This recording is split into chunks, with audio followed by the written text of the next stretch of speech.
If this light does not blink, your battery may be too weak to communicate to the vehicle. If this occurs, the battery may need to be replaced. Replacing the battery in your intelligent key can be simple if you follow this procedure. First, see the owner's manual for the recommended battery before replacing. Next, release the lock knob and remove the mechanical key from the intelligent key. Place a cloth over a small flathead screwdriver and insert the tip into this slit. Now twist the screwdriver to separate the intelligent key into two pieces.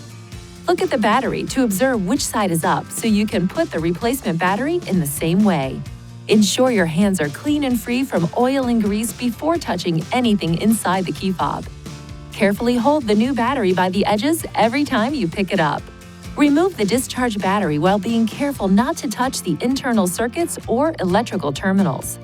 Gently place the new battery into the intelligent key with the negative side oriented in the same direction you noted during removal. Align the tips of the two halves and then close the key fob by pushing along the edges.